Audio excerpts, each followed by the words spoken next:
നന്ദി.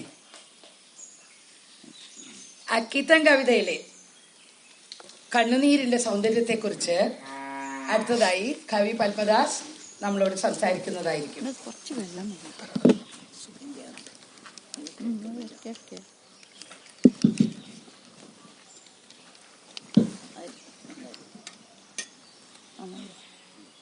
പ്രിയപ്പെട്ട മാനസി ചേച്ചി, ജ്യോതി ചേച്ചി, നിബു, പ്രിയപ്പെട്ടവരെ എന്ന ഒറ്റ വാക്കിൽ ഇനി പറയുകയാണെങ്കിൽ അത് ഞാൻ എന്നോട് തന്നെ ചെയ്യുന്ന നീതികേടാവും എന്നുള്ളത് കൊണ്ട് കുറച്ച് പേരുകളെങ്കിലും ഞാൻ പറയുകയാണ്. ശുഭയുണ്ട്, ശുഭയുടെ ഹസ്ബൻഡ് അബ്ദുള്ളയുണ്ട്, എൻ്റെ സഹപാഠികളായ വിനോദുണ്ട്, ബാലകൃഷ്ണനുണ്ട്. ബാലകൃഷ്ണൻ എന്ന് പറയുമ്പോൾ മികച്ച കഥാകൃത്തായ മറ്റൊരു TV ബാലകൃഷ്ണൻ മുമ്പിലിരിക്കുന്നു, മികച്ച അഭിനേതാവായ ജയചന്ദ്രൻ ഇരിക്കുന്നു. ശുഭയുടെ കാര്യം പറഞ്ഞു. പുതിയ കവിതയുടെ നാവ് എന്ന് തന്നെ പറയാവുന്ന വിധത്തിൽ ഈ സന്ധ്യ ഇരിക്കുന്നു. എനിക്ക് ഏറ്റവും വേണ്ടപ്പെട്ട അക്കിത്തത്തിൻ്റെ പ്രിയപുത്രൻ അക്കിത്തം നാരായണൻ്റെ ഇന്ദിര ഇപ്പോൾ ത്രിവിക്രമൻ ചേട്ടൻ. ഞാൻ ആരെങ്കിലുമൊക്കെ പറയാൻ വിട്ടുപോയിട്ടുണ്ടെങ്കിൽ ക്ഷമിക്കുക.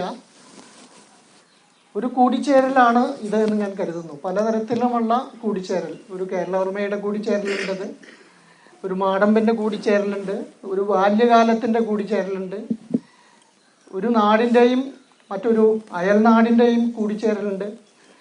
ഇതെല്ലാം ഞാൻ കൂടുതൽ വിശദമാക്കി പറഞ്ഞാൽ എനിക്ക് അക്കിത്തത്തെക്കുറിച്ച് പറയാനുള്ള സമയം കുറഞ്ഞു പോകുമോ എന്നുള്ളത് കൊണ്ട് ഇതിൽ കൂടുതൽ ഞാൻ പറയുന്നില്ല. അക്കിത്തം എനിക്ക് ഏറ്റവും പ്രിയപ്പെട്ട കവിയാണ്. ഒരുപക്ഷെ വേണ്ട വിധത്തിൽ വായിക്കപ്പെടാത്ത കവി കൂടിയാണ് അക്കിത്തം എന്ന് ഞാൻ കരുതുന്നു. ഏത് പുതിയ സമകാല കവിതയോടും കിടപിടിക്കാവുന്ന വിധത്തിലുള്ള കവിതകൾ എഴുതിയിട്ടുള്ള ആളാണ് അക്കിത്തം അച്യുതൻ നമ്പൂതിരി. കാവ്യഭാഷ എന്നുള്ളത് ഓരോ ദശാബ്ദങ്ങളിലും സ്വയം പുതുക്കിക്കൊണ്ടിരിക്കുമ്പോൾ, സന്ധ്യ എഴുതുന്ന കാവ്യഭാഷയിലല്ല അക്കിത്തം എഴുതിയിട്ടുള്ളത്. പക്ഷേ അക്കിത്തം ഏറ്റവും ആധുനികനായ കവിയായിരുന്നു എന്ന് ഞാൻ പറയും.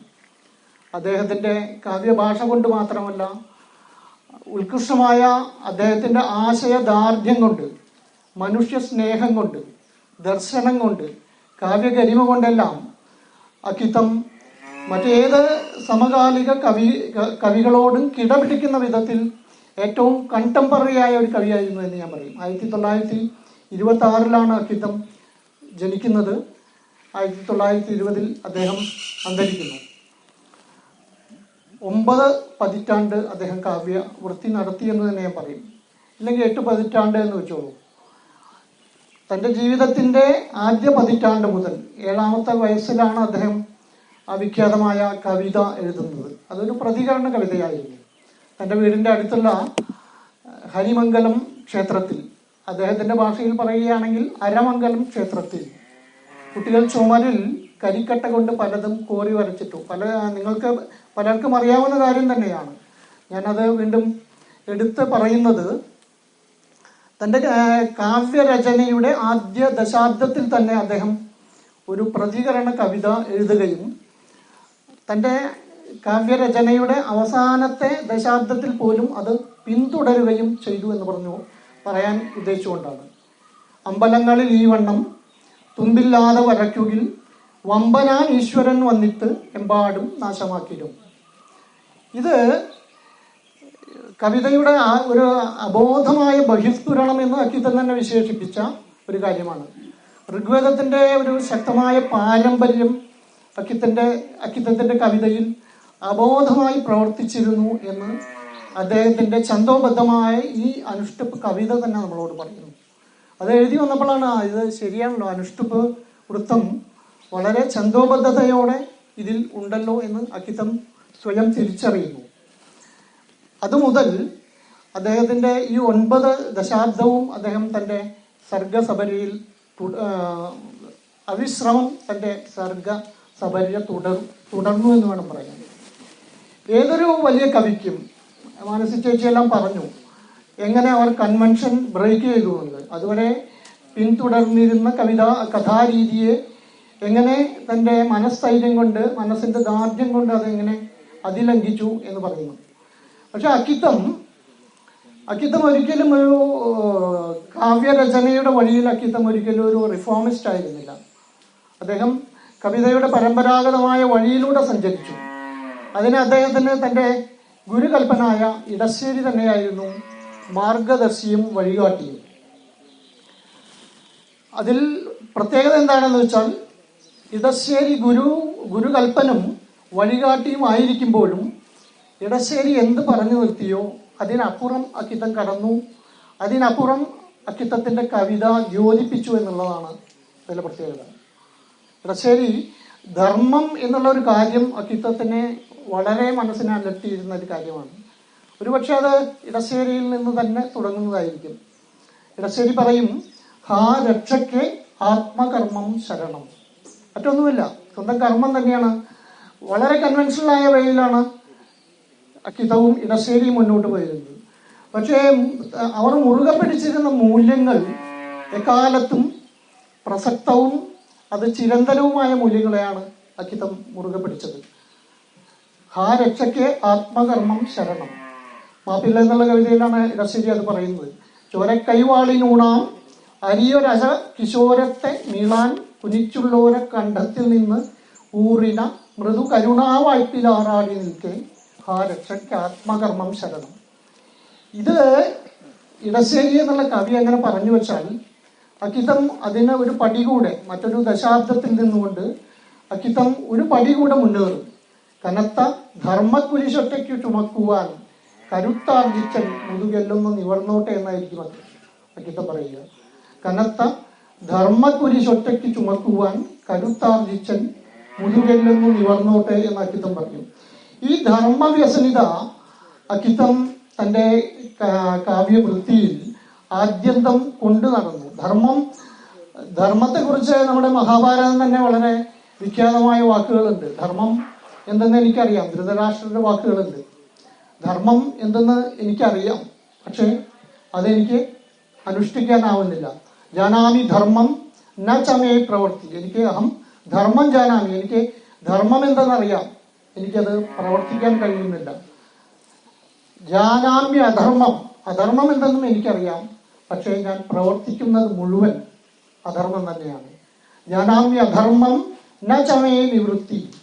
അധർമ്മം അനുഷ്ഠിക്കുന്നതിൻ്റെ നിവൃത്തികേട് ഒരുപക്ഷെ അക്കിത്തത്തിൻ്റെയോ ധൃതരാഷ്ട്രങ്ങളുടെയോ മാത്രം സങ്കടമല്ല.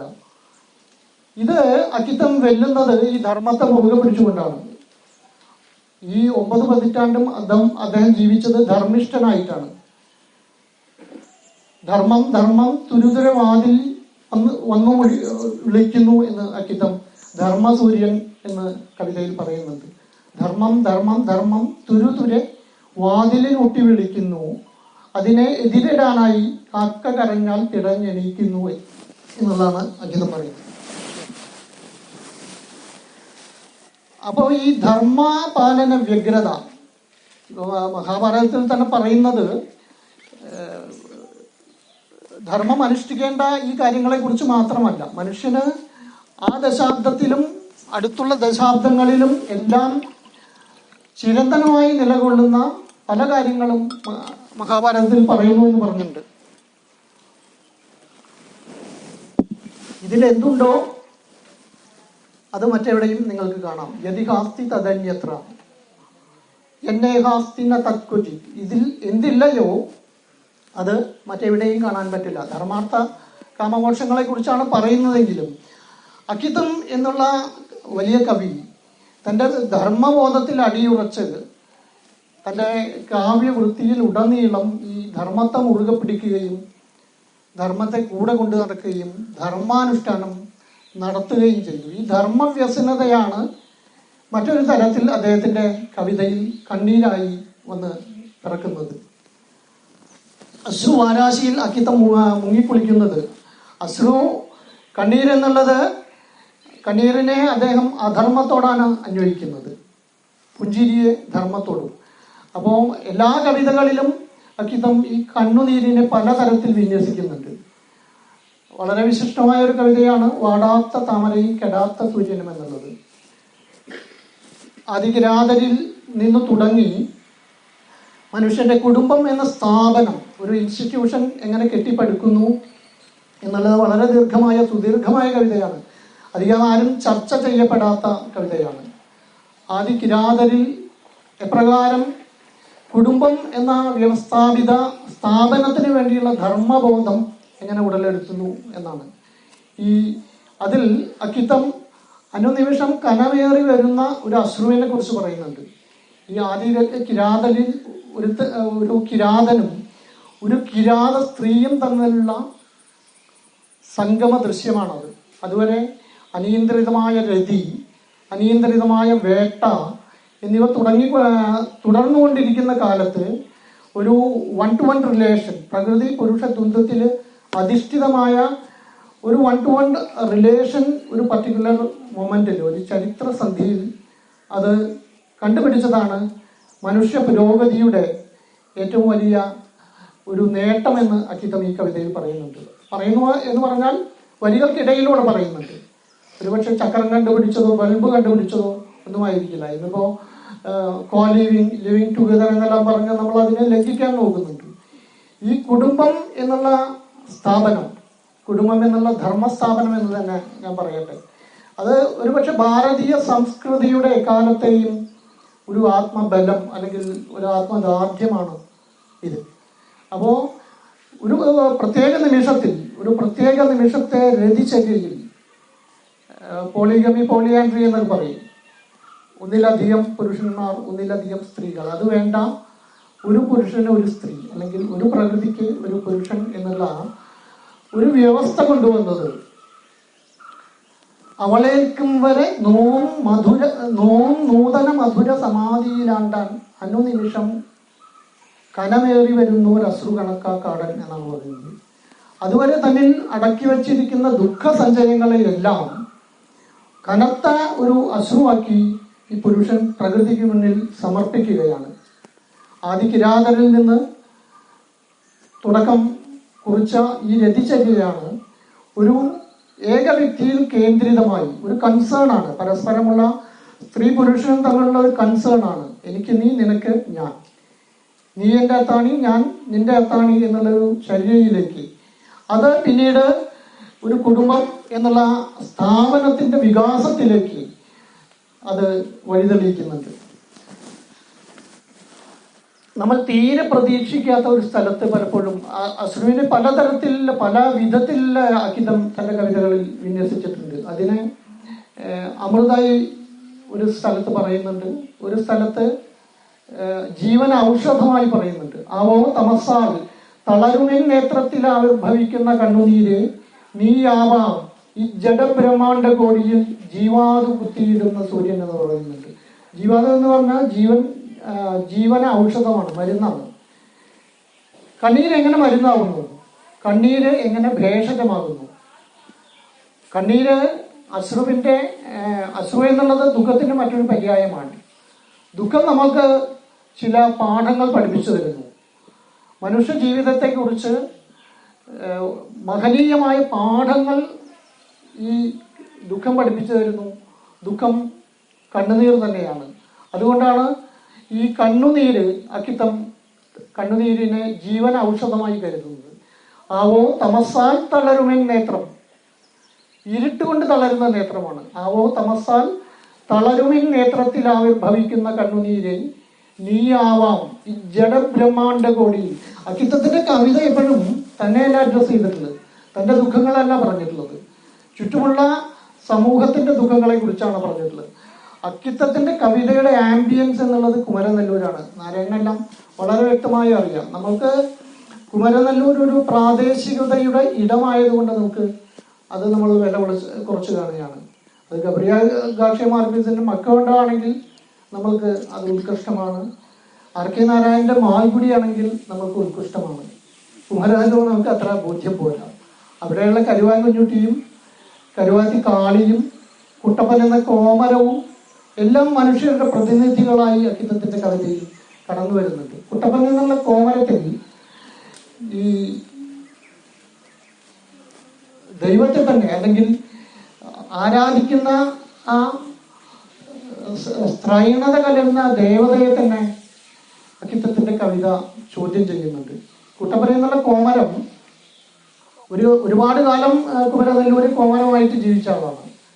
പിന്നീട് ഈ ജീവിതം അദ്ദേഹത്തിന്റെ ചര്യ മറ്റൊന്നും തനിക്ക് നൽകുന്നില്ല എന്ന് കണ്ട് അടുത്ത ഗ്രാമത്തിൽ പോയി താമസിക്കുകയാണ്. അവിടെ ഒരു വ്യാജസിദ്ധനായി വേഷം കെട്ടിയിട്ട് അവിടെ അദ്ദേഹത്തിന് സ്വീകാര്യത ലഭിക്കുകയും ധനലാഭം ഉണ്ടാവുകയും ചെയ്യുന്നു.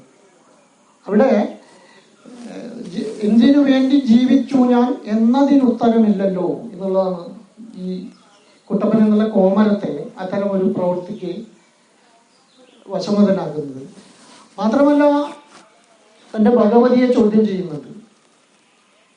അക്കിത്തം മറ്റാരും അക്കിത്തം എന്നുള്ളൊരു കവി എഴുതുമോ എന്നുള്ള നമ്മൾ സംശയിക്കുന്ന വാക്കുകൾ എഴുതിയിട്ടുണ്ട്. കോവിലിലുണ്ട് ഒരുമ്പെട്ടവൾ, അവൾ തൂവിടും എന്നിൽ കാരുണ്യം എന്നു നനച്ചു കണ്ണു വീഴ്ചയില എന്നോട് നേരെ കൂത്തു നടത്തുന്ന അച്ചി എന്നുള്ള വാക്കാണത്.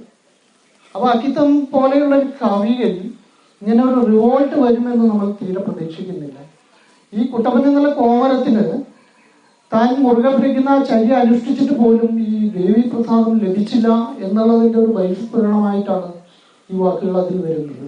കോവിലിലുണ്ട് ഒരുമ്പെട്ടവൾ, അവൾ തൂവിടും എന്നിൽ കാരുണ്യം എന്നു നനച്ചു കണ്ണു മിഴിച്ചില്ല എന്നോട് നേരെ അവർ.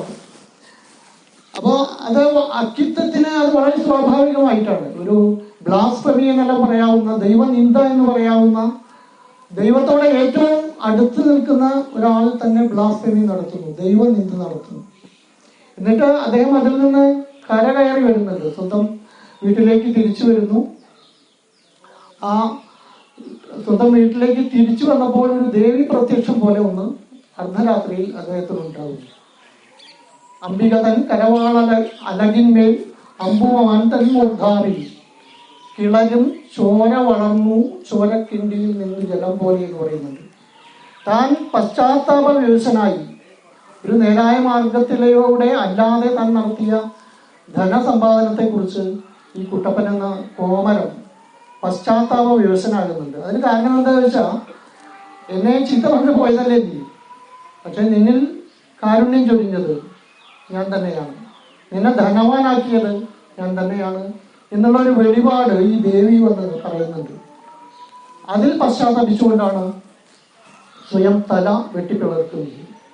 അംബിക തൻ കരവാളലകിന്മേൽ, ദൈവത്തിന്റെ വാളില് അമ്പുമവൻ തൻ മൂർധാവിൽ കിളരും ചോര വളർന്നു പൂജപ്പിണ്ടിയിൽ നിന്ന് ജലം പോലെ. അതിന്റെ അക്കിത്തത്തിന്റെ മുൻഗാമിയായ ഇടശ്ശേരിയാണ് പറഞ്ഞിട്ടുള്ളത് കവിലപ്പാട്ടില്. ഈ കവിലപ്പാട്ടിലെ ഭഗവതി ഒരു നീചമായ പ്രവൃത്തി ചെയ്യുന്നുണ്ട്. തന്റെ അനുയായിയായ ഒരാളുടെ ബലി അവരാവശ്യപ്പെടുന്നുണ്ട് കവിലപ്പാട്ടിൽ. 7 കൊല്ലം നോമ്പ് നോറ്റ് ഉണ്ടായ ഒരു പുത്രനാണ്. ആ പുത്രന്റെ ബലിയാണ് കാളി ആവശ്യപ്പെടുന്നത്.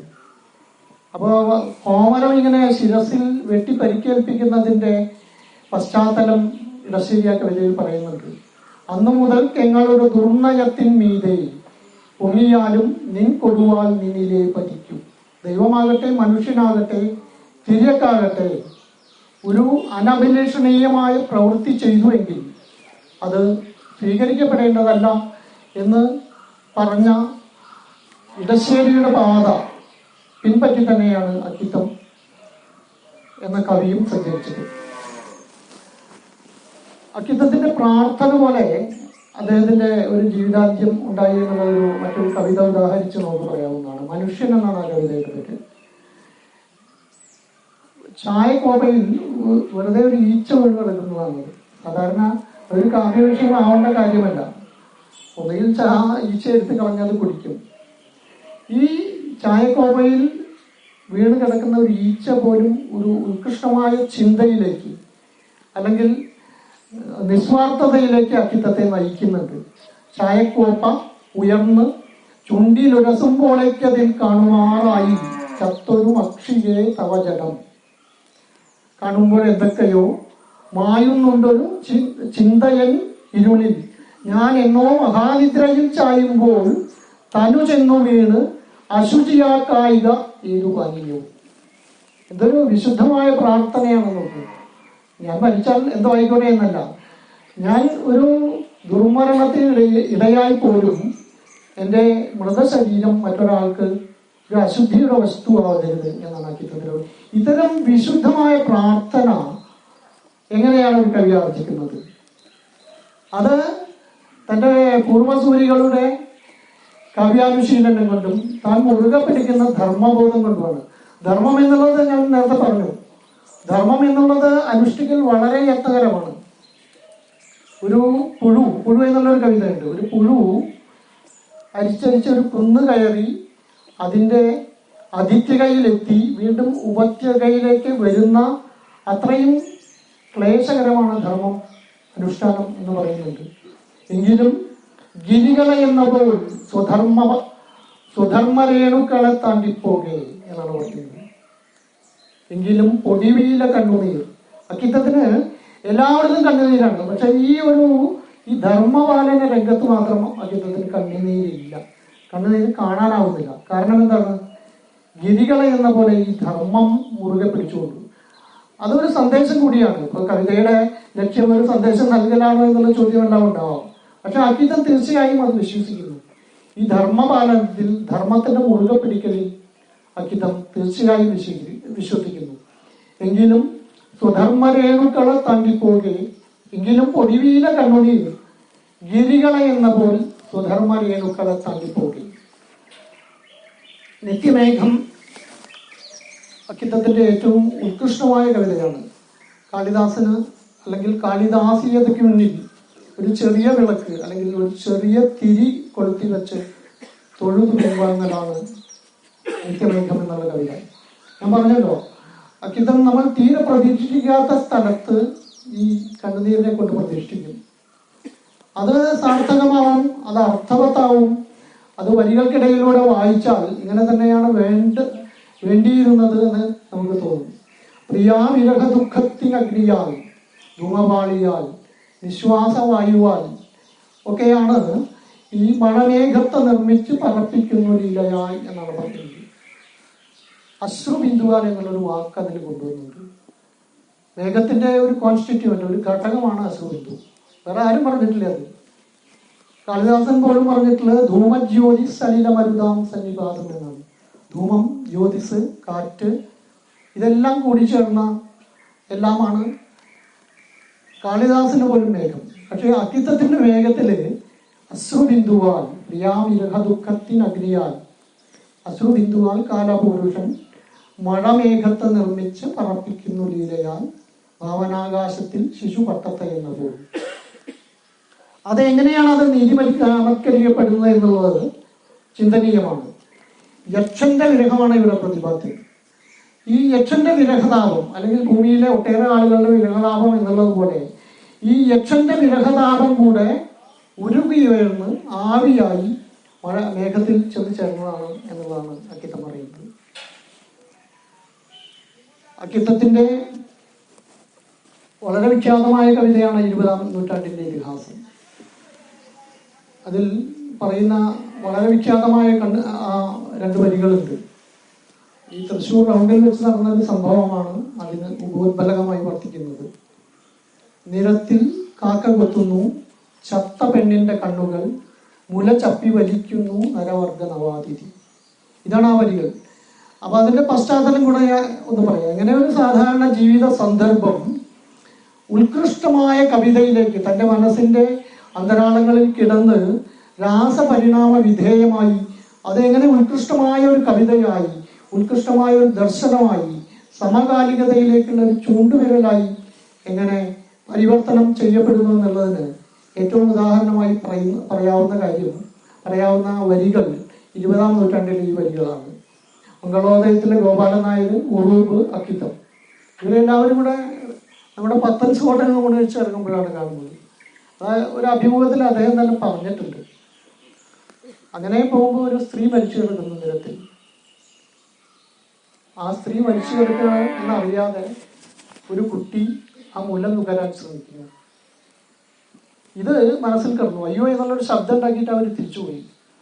ഇത് അദ്ദേഹത്തിന്റെ മനസ്സിൽ അലട്ടുന്ന ഒരു പ്രശ്നമായി കുറെ കാലം നടന്നു. ഇത് പിന്നീട് ഈ കാവ്യഭാഷ ആർജിക്കുകയാണ്. നിരത്തിൽ കാക്ക കൊത്തുന്നു ചത്ത പെണ്ണിന്റെ കണ്ണുകൾ, മുല ചപ്പി വലിക്കുന്നു നരവർഗ നവാതിഥി. ഒരു സ്ത്രീയുടെ കണ്ണിൽ ഉണ്ടായിരുന്നു എന്ന് കരുതപ്പെടുന്ന വെളിച്ചമാണ് ഒരു തിരിയക്ക് കൊത്തിയെടുക്കാൻ ശ്രമിക്കുന്നത്. ഉണ്ടായിരുന്ന ആ സ്ത്രീ മൃതയായി എന്നറിയാതെ ഒരു തിരിയക്ക് കാക്ക അത് കൊത്തിയെടുക്കാൻ ശ്രമിക്കുന്നു. ഒരു സ്ത്രീയുടെ സ്ഥലത്തിൽ ഉണ്ടായിരുന്നു എന്ന് കരുതി സ്തന്യപം വലിച്ചെടുക്കാൻ ശ്രമിക്കുകയാണ് ഒരു നവജാത ശിശു. ഇതൊരു ഏരിയൽ പിക്ചറാണ്. വളരെ മുകളിൽ നിന്ന് നോക്കിയാൽ മാത്രം കാണുന്ന ഇന്ത്യയുടെ സമകാലീന അവസ്ഥയിലേക്കാണ് ഈ ചിത്രം ഇഴഞ്ഞുകൊടുക്കുന്നത്. രോഗവും ദാരിദ്ര്യവും പീഡകളും എല്ലാം ഏത് സാഹചര്യമാണ് ഇത്തരത്തിലൊരു ദൃശ്യം തെരുവിൽ കാണപ്പെടുന്നത്? അപ്പോൾ അത്തരം ഒരു ചിത്രം കാണുവാനുള്ള ഉപഗ്രഹ ദൃശ്യ സമാനമായ ഒരു ദൃഷ്ടി, ഒരു അന്തർനേത്രം അക്കിത്തത്തിൽ ഉണ്ടായിരുന്നുകൊണ്ടാണ് ഇങ്ങനൊരു കാര്യം അക്കിത്തത്തിന് കാണാൻ കഴിയുന്നത്. പിന്നെ ഞാൻ നാരായണനിലേക്ക് വരാം. അക്കിത്തം എങ്ങനെയാണ് ഞാൻ പറഞ്ഞു, ചില അദ്ദേഹത്തിന് വിശ്വാസം എന്ന് തോന്നിയിരുന്ന ചില മൂല്യങ്ങളെ, നിങ്ങളത് ഭാരതീയ സംസ്കൃതി എന്ന് വിളിച്ചോളൂ, സനാതന സംസ്കൃതി എന്ന് വിളിച്ചോളൂ, എന്തു തന്നെ ആയിക്കോട്ടെ, തൻ്റെ ഒരു നിശ്ചയദാർഢ്യം ഏത് ശാസ്ത്ര പുരോഗതിയിലും തൻ്റെ വിശ്വാസങ്ങളാക്കിത്തം എങ്ങനെ മുറുകെ പിടിച്ചു എന്ന് സൂചിപ്പിക്കുന്ന ഒരു കവിതയാണ് നൂൽപ്പാലം. 1969 എഴുതിയ കവിതയാണ്. 1969 മനുഷ്യൻ ചന്ദ്രനിൽ ഇറങ്ങുന്നത്. അപ്പൊ അതുവരെ കണ്ടിരുന്ന ചന്ദ്രനെ അല്ല പിന്നെ കാണുന്നത്. ചന്ദ്രനെ ആരാധിക്കപ്പെടേണ്ട ഒരു ബിംബമല്ല എന്ന് എല്ലാവർക്കും ഏറെക്കുറെ ബോധ്യമായി. മയലാറ് അത് വേൾവി എന്നുള്ള കവിതയിൽ സിനിമാ ഗാനത്തിൽ പറയുന്നുണ്ട്. തങ്കത്താഴിയ കുടമല്ല, താരാപഥത്തിലെ രഥമല്ല, ചന്ദ്രബിംബം കവികൾ പുകഴ്ത്തിയ സ്വർണ്ണമയൂരമല്ല എന്നാണ് പറയുന്നത്. പക്ഷെ അക്കിത്തത്തിന് മറ്റൊരു കവിതയിൽ അക്കിത്തം സമ്മതിക്കുന്നുണ്ട്. പക്ഷെ അക്കിത്തത്തിന് ഇപ്പോഴും ആ ചന്ദ്രനെ ആരാധിക്കാതിരിക്കാൻ പറ്റുന്നില്ല. ഒരു റിച്വലിനെ കുറിച്ചാണ്. അച്ഛൻ മകനെ തോളിലേക്ക് നടക്കുന്നു. അക്കിത്തം എന്ന ശിശുവിനെ അക്കിത്തത്തിന്റെ അച്ഛൻ തോളിലേറ്റി പണ്ട് പൂർണ്ണ ചന്ദ്രനെ നോക്കി തന്റെ വസ്ത്രത്തിൽ നിന്ന് ഒരു നൂലെടുത്ത് അർപ്പിക്കുന്നുണ്ട്. ഇത് ഈ 1969 മിക്കവാറും നമ്മുടെ നാരായണനെ തന്നെ ആയിരിക്കണം. ഏജൊക്കെ ശരിയായി വരുന്നുണ്ട്. ആ ശിശുവിനെ ഞാൻ തീർച്ചയായും വിശ്വസിക്കുന്നു നാരായണനാണെന്ന്. തന്റെ അച്ഛൻ ചെയ്ത മാതിരി ഈ ശാസ്ത്ര സത്യത്തിനു മുന്നിലും ഈ വർത്തമാന യാഥാർത്ഥ്യത്തിനു മുന്നിലും എനിക്ക് ഇങ്ങനെ ചെയ്യേണ്ടതുണ്ട് എന്നാക്കി കരുതുന്നു. ഈ നൂലെടുത്ത് അമ്പിളി മാമൻ ആരാധിക്കൂ, നിനക്ക സുഹൃതാതിരേകം ദുഃഖഹ്രദത്തിൽ നിരയം കടക്കാൻ സഹായകമാകുന്ന പറയുന്നത് ഒരു വിശ്വാസമാണ്, ഒരു ബിലീഫാണ്. അപ്പൊ അതിനെ നിങ്ങൾ അല്ല എന്ന് പറയാൻ പറ്റില്ല. പല ദൃഷ്ടാന്തങ്ങളുണ്ട്. സയൻസ് ഒരു ഭാഗത്ത് അവിടെ നിൽക്കുന്നു, നമ്മളുടെ വിശ്വാസം നിൽക്കുന്നു. അമ്പിളി അമ്മാവ എന്നൊന്നും നമ്മൾ വിളിക്കുന്നില്ല. ഇത് ഞാൻ കുറെ കൂടെ ആലോചിച്ചപ്പോൾ ലുനാറ്റിക് എന്നൊരു വാക്കുന്നുണ്ട്. ചന്ദ്രന്റെ സ്വാധീനം എല്ലാ മനുഷ്യരിലും ഉണ്ട്. അപ്പൊ ഈ പൗർണമി, ഫുൾ മൂൺ എന്നുള്ളത് അതിന്റെ പ്രകാശദ്യുതി കണ്ട് പലരിലും ഉറക്കം കെടുത്തുന്നുണ്ട്. ഈ എപ്പോഴും നമ്മൾ കിടന്നുറങ്ങുന്നതിന് ചുറ്റും പ്രകാശം വന്നു കഴിഞ്ഞാൽ നമുക്ക് റാപ്പിഡ് ഐ മൂവ്മെന്റ് എന്നുള്ള ശുഭയ്ക്കൊക്കെ അറിയുന്നുണ്ടായിരിക്കും. റം നിദ്രയ്ക്ക് താമസം വരും. ഈ ഫുൾ മൂൺ ഡേയില് റാപ്പിഡ് ഐ മൂവ്മെന്റ് എന്നുള്ള റം നിദ്രയാണ് നമ്മളെ ഉറക്കത്തിലേക്ക് നയിക്കുന്നത്. ഈ റം നിദ്ര ശാസ്ത്രീയമായി പറയപ്പെടുന്നതാണ്. നിങ്ങൾ ഗൂഗിള് ചെയ്ത് നോക്കിയാൽ നിങ്ങൾക്ക് അത് മനസ്സിലാവും. റം നിദ്രയിലേക്ക് ദൈർഘ്യം ഈ ഫുൾ മൂൺ ഡേയിൽ പൗർണമി വരുന്നു. ഒന്ന് ലൂണ എന്നുള്ളത് ലുനാറ്റിക് എന്നുള്ള ഉന്മാദത്തിന്റെ മറ്റൊരു പര്യായമാണ് ലുനാറ്റിക് എന്നുള്ള വാക്ക്. ഇതെല്ലാം അക്കിതം റിലേറ്റ് ചെയ്തു എന്നല്ല ഞാൻ പറയുന്നത്. ഇതെല്ലാം നമ്മൾ ആലോചിക്കേണ്ട ഘടകങ്ങളാണ് എന്ന് പറയുന്നത്. ലൂണ റോമൻ ദേവതയാണ്, ചന്ദ്രന്റെ റോമൻ ദേവതയാണ്. പിന്നെ ഈ വാവടുത്ത് വരുമ്പോൾ കുറയുന്ന രോഗങ്ങൾ, അങ്ങനെ പല കാര്യങ്ങളുണ്ട് അതിൽ. അപ്പോൾ എങ്ങനെ തൻ്റെ അച്ഛൻ ഒരു സംസ്കൃതിയിൽ അടിയുറച്ച് വിശ്വസിച്ചു പോകും. പെട്ടെന്ന് മറ്റൊരു ചന്ദ്രഗോളത്തിൽ എന്നുള്ളൊരു കവിത ഉണ്ട് കേട്ടോ. അവിടെ ഞാൻ വലിയ ഗോപുരങ്ങൾ തീർക്കുമെന്നൊക്കെ മറ്റൊരു കവിതയിൽ അക്കിത്തം പറയുന്നുണ്ട്. ഈ സമകാലീന യാഥാർത്ഥ്യത്തെ അംഗീകരിക്കുന്നുണ്ട്. പക്ഷേ ഈ കവിതയിൽ ഈ റിച്വൽ, ഈ ചര്യ, ഇതെനിക്ക് ചെയ്യാതിരിക്കാൻ എനിക്ക് വയ്യക്കഥ വിസ്മരിക്കാൻ എന്നാണ് പറയുന്നത്. ഇന്നത്തെ ഈ പൂർണിമതൻ ചുവട്ടിൽ, ഇന്നത്തെ ഈ നിർവൃതി ഗംഗയിങ്കൽ എന്നാണ് പറയുന്നത്. ഇങ്ങനെ ഒരു പൗർണമി, ഒരു ഫുൾ മൂൺ ഡേയിൽ, ഇങ്ങനെ നിറപൗർണമിയിൽ ഞാൻ എൻ്റെ അച്ഛൻ എനിക്ക് ചെയ്ത ആ ഒരു ചര്യ, ആ റിച്വൽ ഞാൻ എങ്ങനെ അത് ചെയ്യാതിരിക്കും എന്ന് പറഞ്ഞുകൊണ്ടാണ് ഈ നൂലെടുത്ത് അമ്പിളി മാമൻ ആരാധിക്കൂ എന്ന് പറഞ്ഞ് തൻ്റെ മകനും അതേമാതിരി തൻ്റെ അച്ഛൻ തനിക്ക് എന്ത് ചെയ്തുവോ അതേ റിച്വൽ അക്കിത്തം റിപ്പീറ്റ് ചെയ്യുന്നു. അതൊരു വിശ്വാസമാണ്. അതുകൊണ്ട് നാരായണൻ്റെ ദുഃഖഗ്രന്ഥത്തിൻ്റെ നിറയം നാരായണൻ കാണുന്നു എന്ന് എനിക്കറിയില്ല. അതൊരു വിശ്വാസമാണ്.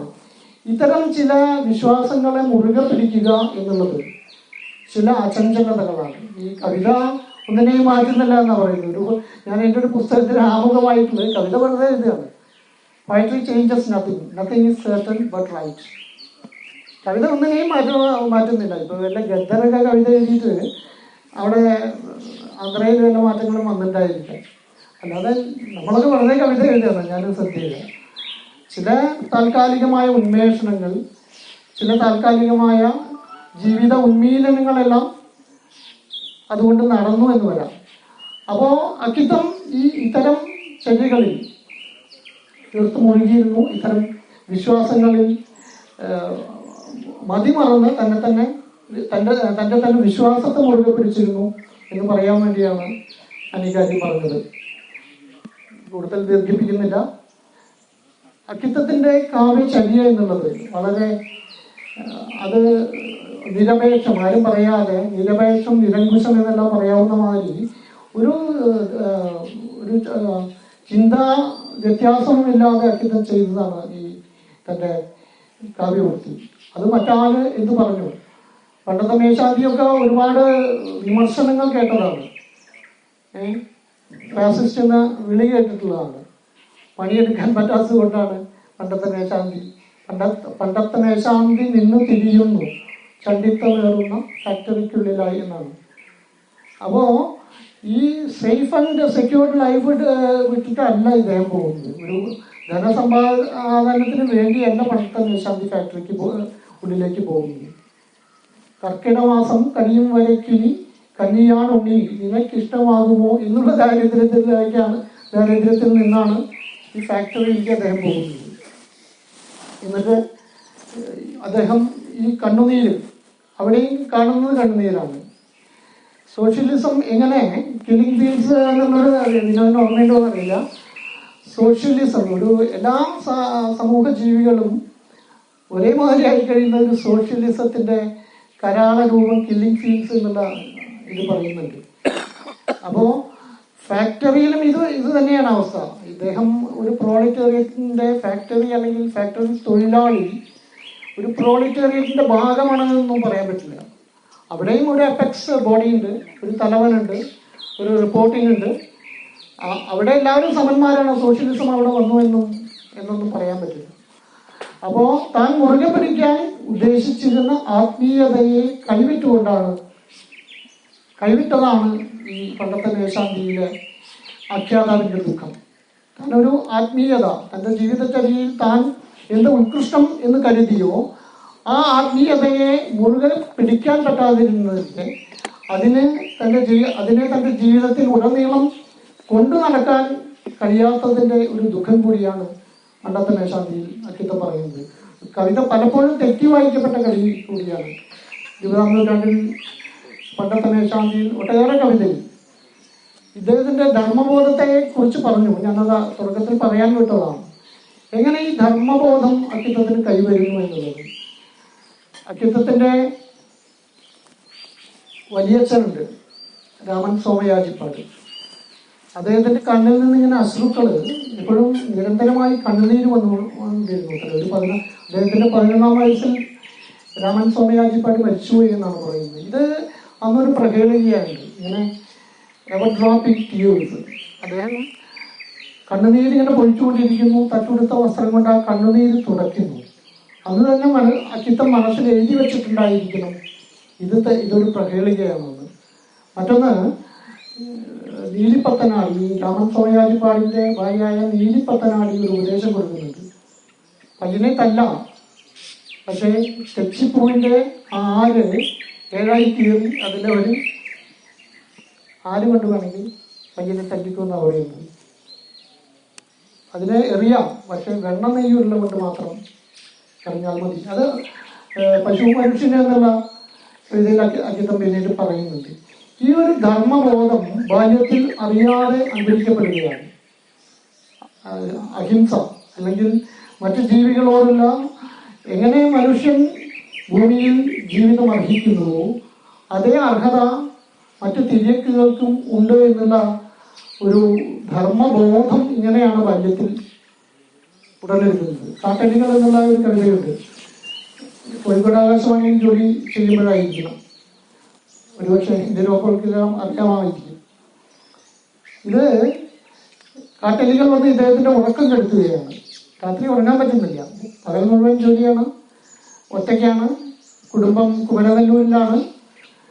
ഇത് എത്രമാത്രം ഈ കാട്ടലികൾ ഇദ്ദേഹത്തെ ശല്യം ചെയ്തിട്ട് അതിനെ തല്ലാനോ ഓടിക്കാനോ ഇദ്ദേഹം മുതിരുന്നില്ല. കവിതയിലാക്കിയാലാവ് അല്ലെങ്കിൽ അക്കിത്തം തന്നെ അതിനെ നിർമ്മാർജ്ജനം ചെയ്യാൻ ഒട്ടും ഉദ്ദേശിക്കുന്നില്ല. അതിന് കാരണം അദ്ദേഹം പറയുന്നുണ്ട്, തല്ലുവാൻ എനിക്കാവില്ല ഇവറ്റയെ, കൊല്ലുവാൻ തന്നെ ശക്തിയുണ്ടെങ്കിലും. വേണമെന്നുണ്ടെങ്കിൽ ഓടിക്കാം, പക്ഷെ ഞാൻ ചെയ്യില്ല.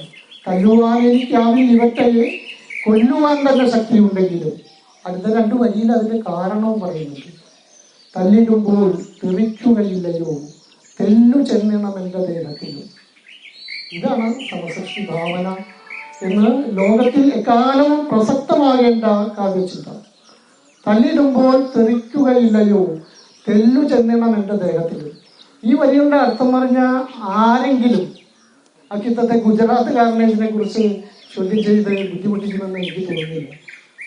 ഗുജറാത്ത് റേറ്റിൽ അദ്ദേഹം പ്രതികരിച്ചില്ല എന്നുള്ളതാണ് അദ്ദേഹത്തിന് ലഭിച്ച ജ്ഞാനപീഠത്തിന് കുറ്റമായി ചിലർ കണ്ടത്. അക്കിത്തം പ്രതികരിക്കുകയോ പ്രതികരിക്കാതിരിക്കുകയോ ചെയ്തോട്ടെ, അക്കിത്തം അല്ലാതെ ചെയ്യുന്നത് അത് ഒരുപക്ഷെ അദ്ദേഹം അറിഞ്ഞിട്ട് പോലും ഉണ്ടാവില്ല. തല്ലിടുമ്പോൾ തെറിക്കുകയില്ലയോ, തെല്ലു ചെന്നണം എന്റെ ദേഹത്തിലും എന്ന് ആത്മാവിൽ പേന കൊണ്ട് മുക്കിയ എഴുതിയ ഒരാളെയാണ്, മഹനീയമായ ചിന്ത ഉൾക്കൊള്ളുന്ന ഒരാളെയാണ് കാവ്യ കേരളം തെറ്റിദ്ധരിച്ചത് എന്ന് പറയുന്നത്. ഞാൻ നിർദ്ദേശിക്കുന്നില്ല. നേരത്തെ പറഞ്ഞ പോലെ നിരപേക്ഷം നിരങ്കുശം ചെയ്യുന്ന ഏതൊരു കർമ്മവും അതിൻ്റെ ഭാവി ഫലപ്രാപ്തി കൊണ്ട്, ഇന്നല്ലെങ്കിൽ നാളെയുള്ള ഫലപ്രാപ്തി കൊണ്ട് തീർച്ചയായും അതിൻ്റെ ഫലപ്രാപ്തി കൈവരിക്കുമെന്ന് ഞാൻ കരുതുന്നു. അക്കിത്തത്തിൻ്റെ കവിതകൾ കൂടുതൽ കൂടുതൽ വായിക്കപ്പെട്ടുകൊണ്ടിരിക്കുകയാണ്. അത് ചിരകാല പ്രസക്തമാണ്, എല്ലാ കാലത്തും പ്രസക്തമാണ്, എല്ലാ സ്ഥലകാലങ്ങളിലും. യൂണിവേഴ്സൽ എന്ന് പറയാവുന്ന കവിതകളൊക്കെ തന്നെ ഉണ്ട്. ഈ ഇവരുടെ പ്രസംഗം ഉള്ളതുകൊണ്ട് അത് പറയുന്നില്ല. ഒരു കേരളത്തിന്റെ ഭൂമികയോ ഭാരതത്തിന്റെ ഭൂമികയോ മാത്രം സ്പർശിക്കുന്ന കവിതകളല്ലാത്ത കവിതകളുണ്ട്. ആകാശത്തിന്റെ മക്കൾ എന്നുള്ള കവിതകളൊക്കെ ഉണ്ട്. ആകാശത്തിന്റെ മക്കൾ ഇടശ്ശേരി കവിതയുടെ മറ്റൊരു പിന്തുടർച്ചയാണ്. ഉണ്ണികൃഷ്ണനോട് എന്നുള്ളത് അത് കൃഷ്ണസങ്കല്പം എന്ന് തീർത്തു പറയാൻ പറ്റില്ല. കൃഷ്ണസങ്കല്പം മാത്രമല്ല, ഒരു കൃഷ്ണോ രക്ഷകുമാം എന്നൊക്കെ പണ്ടത്തെ ശ്ലോകത്തിൽ പറയുന്ന ഒരു കൃഷ്ണാർച്ചനയല്ല അത്.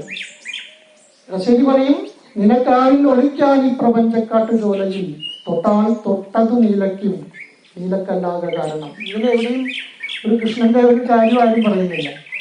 പക്ഷെ ഒരു കൃഷ്ണ സങ്കല്പം ഇതിൽ അന്തർലീനമാണ്. നിനക്കാവിൽ ഒളിക്കാൻ ഈ പ്രപഞ്ചക്കാട്ടു ചോലയിൽ, തൊട്ടാൽ തൊട്ടത് നീലയ്ക്കും നീലക്കല്ലാതെ കാരണം. ഒരു യൂണിവേഴ്സൽ ഡയമെൻഷൻ കൊടുക്കാവുന്ന ഇത് തന്നെയാണ് അക്കിത്തവും കുറെ കൂടെ ഞാൻ മുമ്പേ പറഞ്ഞമായി 1-2 ദശാബ്ദങ്ങൾ സഞ്ചരിച്ച് പറയുന്നു. മുഖതാ മധുരം നിന്റെ വേണുഗാനോക്തി വൈഖരി, ജഡാന്തരത്തിലും ദിവസിനെ തട്ടിയുണർത്തവേ. നിങ്ങൾ മഴവില്ലുകൾ എന്ന് പറയുന്ന നാനാ വർണ്ണച്ചിലമ്പുകൾ ഞാൻ കാണുന്നു എന്നുള്ളതാണ് പറയുന്നത്. ഒരു വിരാട് പുരുഷ ദർശനം അതിൽ അന്തർലീനമായി കിടക്കുന്നുണ്ട്. ആ കവിത ഞാൻ എൻ്റെ ഒരു പ്രസംഗത്തിന്റെ ഉദ്ദേശം എന്നുള്ളത് കവിത വായിച്ചവരെ വീണ്ടും വായിപ്പിക്കാനും ചുരുങ്ങിയ ചിലരെയെങ്കിലും അദ്ദേഹത്തിന്റെ ഞാൻ പറഞ്ഞ ചില കവിതകളിലേക്കെങ്കിലും വഹിക്കട്ടെ എന്ന് കരുതിയിട്ട് കൂടിയാണ്. അപ്പോൾ എനിക്ക് മുഴുവൻ പറയാൻ പറ്റില്ല ഈ കവിത. ഞാൻ പറഞ്ഞല്ലോ, മുഖതാമധുരം നിന്റെ മണി വേണൂത്തി വൈഖരി ജഡാന്തരത്തിലും ജീവസിനെ തട്ടി ഉണർത്തവേ ഞങ്ങൾ നിന്റെ നാനാവർണ്ണ ചിലമ്പുകൾ എന്ന് പറയുന്ന മഴവില്ലുകളെ കാണുന്നു എന്നുള്ളതാണ് പറയുന്നത്. ആ കവിതയുടെ മുഴുവൻ ചാരുത നിങ്ങൾക്ക് ഏകാന്തതയിൽ ആസ്വദിക്കാനാവുമെങ്കിൽ നിങ്ങൾ ചെയ്യും. ഈ എൻ്റെ കണക്കില് നാരായണനൊക്കെ പലപ്പോഴും പറയാറുള്ളതാണ്. എല്ലാവരും 20-ാം നൂറ്റാണ്ടിൻ്റെ ഇതിഹാസത്തെക്കുറിച്ച് പറയുന്നു, ഇടിഞ്ഞു പൊളിഞ്ഞ ലോകത്തെക്കുറിച്ച് പറയുന്നു. ഞാനൊന്നും വിട്ട് പറയാറില്ല. ഈ ആകാശത്തിൻ്റെ മക്കളും വാടാത്ത താമരയും കെടാത്ത സൂര്യനും. ഇനി അതിൻ്റെ കാവ്യഭംഗിയെക്കുറിച്ച് പറയുകയാണെങ്കിൽ ഇനിയും സമയം പോരാതെ വരും. വാടാത്ത താമരയും കെടാത്ത സൂര്യനും എന്നുള്ള കവിത നിങ്ങളതെല്ലാം വീണ്ടും വായിക്കണമെന്നുള്ളതുകൊണ്ട് അരാള തരംഗാലിംഗിത പങ്കജമെന്നിൻ മുന്നിൽ എന്നൊക്കെ പറയുന്നുണ്ട്. എൻ്റെ മുന്നിൽ ഒരു താമരാജ്യമായി പ്രത്യക്ഷപ്പെടുന്നത് അരാള തരംഗാലിംഗിത പങ്കജം, ഒരു പദസംയുക്തത്തിൻ്റെ ചാരുത നോക്കുക. ഈ ആകാശത്തിൻ്റെ മക്കൾ എന്നുള്ള കവിതയിൽ സൂര്യനെ കുറിച്ചും ചന്ദ്രനെ കുറിച്ചും പറയുന്നുണ്ട്. ഇന്നും വിധു വിചിത്രം നിൻ ചന്ദ്രനെക്കുറി മാതിരി എന്ന് പറയുന്നുണ്ട്. ഇന്നും ദ്യുമണി നീ സ്വർണ്ണ കിരീടം പോലെ പാംസുരം. ഞാനും സന്ധ്യയൊന്നും ഈ വക വാക്കുകൾ ചില വാക്കുകൾ എടുത്ത് പ്രയോഗിക്കാതെ നമുക്ക് നഷ്ടപ്പെട്ടു പോകും. അപ്പൊ അത്തരം വാക്കുകൾ തിരിച്ചു പിടിക്കുക, വായനയിൽ ചില തിരിച്ചു പിടിക്കുക എന്നുള്ളതാണ്. ദ്യുമണി സൂര്യനാണ്. ഇന്നും ദ്യുമണി നിൻ സ്വർണ്ണ കിരീടം പോൽ അപാംസുലം, പൊടി പറ്റാത്തതാണ്. അത് നേരത്തെ പറഞ്ഞ ഒരു വിരാട് പുരുഷ ദർശനം മുന്നിലുണ്ടെങ്കിൽ മാത്രം കാണാവുന്നതാണ്. സൂര്യൻ ഈ വിരാട് പുരുഷന്റെ കിരീടം, പൊടി പറ്റാത്ത കിരീടമാണ് എന്നുള്ളത്. ചന്ദനക്കുറിയാണ് എന്നുള്ളത്. ഇത് ഞാൻ കോണ്ടെക്സ്റ്റിൽ നിന്ന് അടർത്തി പറയുന്നത് കൊണ്ട് ഒരു പക്ഷേ എൻ്റെ വാക്കുകളുടെ പരിമിതി കൊണ്ടും അതിൻ്റെ ബലം ചോർന്നു പോയിട്ടുണ്ടെങ്കിൽ നിങ്ങൾ ആ കവിതയിലേക്ക് സ്വയം ചെന്നെത്തില്ല. ഇന്നും ദ്യുമണി നിൻ സ്വർണ്ണ കിരീടം പോൽ അഭാംസുലം, ഇന്നും വിധു വിചിത്രം നീ ചന്ദ്രക്കുറി മാതിരി. എനിക്ക് കൂടുതൽ പറഞ്ഞു കഴിഞ്ഞാൽ ഇങ്ങനെ പറഞ്ഞ ഒരു കവിതയിൽ നിന്ന് മറ്റൊന്നിലേക്ക് പോകാനുള്ള സാധ്യതയുണ്ട്. അപ്പോൾ നിപുവിൻ്റെ പ്രസംഗം മഴമിനെ കുറിച്ച് ഞാനൊന്നും പറഞ്ഞില്ല എന്നുള്ളൊരു ഖേദം ഉണ്ട്. അപ്പം വീണ്ടും അക്ഷരത്തിലൂടെ തന്നെയാണ് എനിക്ക് മാടമ്പിൽ എത്താൻ പറ്റുന്നത്. ഈ പുഴു എന്നുള്ള കവിതയിൽ പറയുന്നുണ്ട്, എൻ്റെ വാഴ്വ് അങ്ങേക്കുള്ളൊരു സാഷ്ടാംഗ നമസ്കാരമാണ് എന്നുള്ള പറയുന്നുണ്ട്. ഈ ഗിരികളെയുന്നപ്പോൾ സുധർമ്മരേണുക്കളെ താണ്ടി പോകുന്ന പുഴുവിനെ കുറിച്ച് സ്വയം ഒരു പുഴുവായി സങ്കല്പിച്ച് എൻ്റെ വാഴ്വ് അങ്ങേക്കുള്ള ഒരു സാഷ്ടാംഗ നമസ്കാരം. എനിക്ക് മാടമ്പ് ഒരു സാഷ്ടാംഗ നമസ്കാരം നടത്തി. സപ്തതിക്കല്ലേ അത്. സ്റ്റേജില് മുഴുവൻ സദസ്യരെയും സാക്ഷി നിർത്തി സ്റ്റേജിൽ അദ്ദേഹം സാഷ്ടാംഗം പ്രണമിച്ചു. ഇന്നത്തെ ഏതെങ്കിലും എഴുത്തുകാർക്ക്, ഇന്നത്തെ ഏതെങ്കിലും കവികൾക്ക് ഇങ്ങനെ തന്നെ ഭൂമിയോട് ചേർത്ത് കിടത്തി മുഴുവൻ സദസ്യർക്കും അക്കിത്തത്തിന്റെ കവിതയിലെ ആഖ്യാതാവായ പുഴു പറയുന്ന പോലെ ഒരു സാഷ്ടാംഗ നമസ്കാരം ചെയ്യുവാനുള്ള മനഃശുദ്ധിയുണ്ടോ എന്നുകൂടെ ഞാൻ സംശയിക്കുന്നു.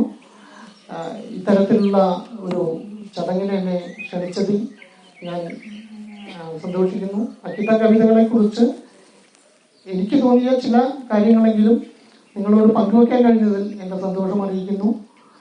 ചില കവിതകളിലേക്കെങ്കിലും നിങ്ങളുടെ മനസ്സും കയ്യും ചെല്ലട്ടെ എന്ന് പ്രാർത്ഥിച്ചുകൊണ്ട് ഞാൻ നിർത്തുന്നു. എല്ലാവർക്കും നമസ്കാരം.